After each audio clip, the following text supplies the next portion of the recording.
عرض کی حضور وہ کیا؟ تو حضور نے ارشاد فرمایا کہ اس سے شدید یہ ہوگا کہ لوگ نیکی کو برائی سمجھنے لگ جائیں گے، برائی کو نیکی سمجھنے لگ جائیں گے۔ آج جو اپنی تقریر کو 40,000 میں بیچتا ہے، وہ کہہ رہا ہے رضا ثاقب نے دین کو بدنام کیا ہوا ہے، یہ دین کے وقار کو مجروح کر دیا ہے، دین کو سستا کر دیا اس نے، اور اس نے لوٹ سے لگائی ہوئی ہے، یہ مفت تقریریں کرتا ہے۔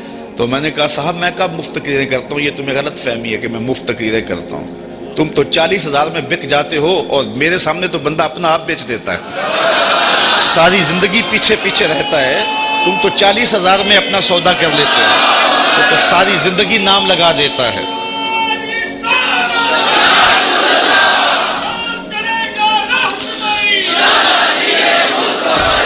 پچھلے دن ہم سرگودا میں تھے تو وہ ایک صاحب ہمارے پاس آئے تو کہنے لگے کہ آپ کا ٹائم فلاں جگہ پہ مانگ رہے ہیں، تو میں نے کہا اس دن میں تو مصروف ہوں۔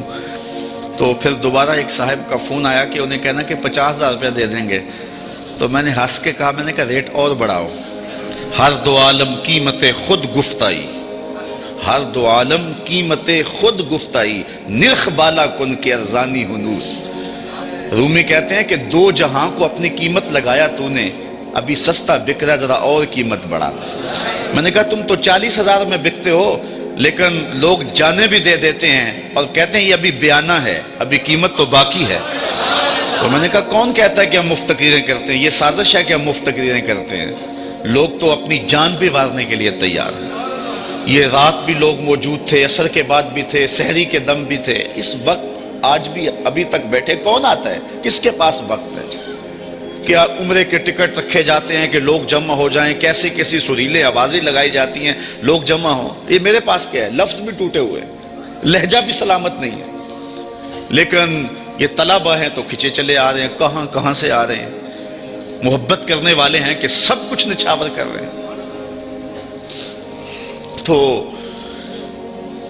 بہرحال بات لمبی ہو رہی ہے، میں ان طلباء سے یہی کہوں گا کہ عزت کی راہ دین کی راہ ہی ہے، تو اسی راستے پہ اپنی زندگی کی ایک ایک سانس کو لگائے رکھنا، اور انشاءاللہ آنے والا کل تمہارا ہی ہے، اور حضور کے جھنڈے تلے سایہ تمہیں ہی نصیب ہوگا۔ تو اپنی منزل کی طرف بڑھتے جائیے۔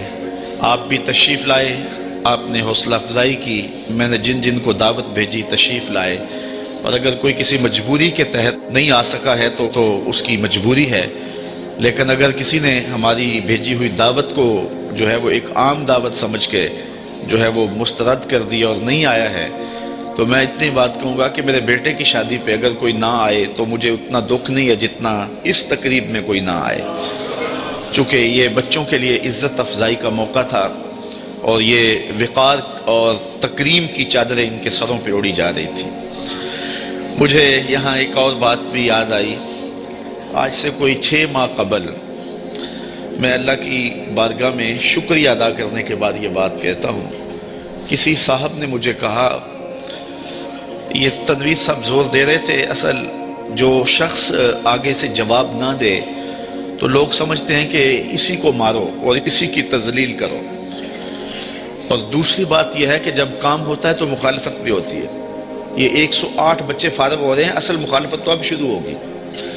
تو مجھے ایک صاحب ذمہ دار ہیں، بزرگ ہیں، تو وہ کہنے لگے کہ کچھ لوگوں کے کنایتم جو ہے وہ ذکر کرنے کے بعد کہ یہ سارے لوگ آپ کی مخالفت کرتے ہیں، آپ کا مقابلہ کر رہے ہیں۔ تو میں نے بڑے حیرت سے کہا میرا مقابلہ تو نہیں کر رہے۔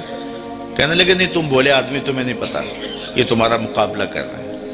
میں نے کہا صاحب میرا مقابلہ نہیں کر رہے۔ کہنے لگے نہیں تمہیں نہیں پتا، یہ تمہارا مقابلہ کر رہے ہیں، اور کھلے اور کچھ باتیں انہوں نے سنانی چاہیے۔ میں نے کہا کیسے مقابلہ کرتے ہیں؟ میں 1 مہینے میں 70 درس دیتا ہوں، اگر یہ 71 دے تو مقابلہ ہونا۔ میں 70 1 مہینے میں اللہ کی توفیق سے درس دیتا ہوں، اگر یہ جو ہے وہ مقابلہ کرے تو 71 یا 72 دیں تو مقابلہ ہوگا۔ نہیں وہ حجروں میں بیٹھ کے غیبت کرتے ہیں۔ میں نے کہا یہ تو پھر جو ہے وہ مقابلہ تو نہ ہوا۔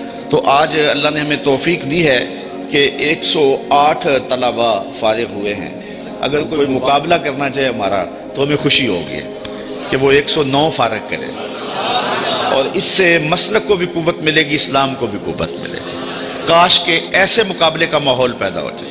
فاستبقوا الخیرات، اس مقابلے کی ترغیب تو رب نے بھی دلائی ہے، نیکی کے کاموں میں ایک دوسرے سے آگے بڑھنے کی کوشش کرو۔ کاش کہ اس طرح کے مقابلے کا ماحول پیدا ہو جائے تو یہ ہمارے لیے خوشی کی بات ہے۔ باقی حجروں میں بیٹھ کر کے غیبت کر لینا یہ آسان کام ہے، یہ کوئی بھی کر سکتا ہے، اس کے لیے عالم ہونا شرط نہیں ہے، یہ کوئی عام شخص بھی کر سکتا ہے۔ زبان سے گاندھی بولنا ہے تو وہ کوئی بھی بول سکتا ہے، 8 سال درس نظامی پڑھنے کی ضرورت نہیں ہے۔ تو اگر یہی کام کرنا ہے تو پھر جو ہے وہ مدارس میں جانے کی ضرورت نہیں۔ تو میں ان طلباء سے یہی گزارش کروں گا کہ یہ جو تم نے نور اور روشنی لی ہے اس کو پھیلانا ہے اور اس کو آگے پہنچانا ہے، اور آپ لوگ میرے دست و بازو ہیں، آگے بڑھیں گے، روشنی پھیلتی جائے گی، اجالے جو ہے وہ پھیلتے چلے جائیں گے۔ بہت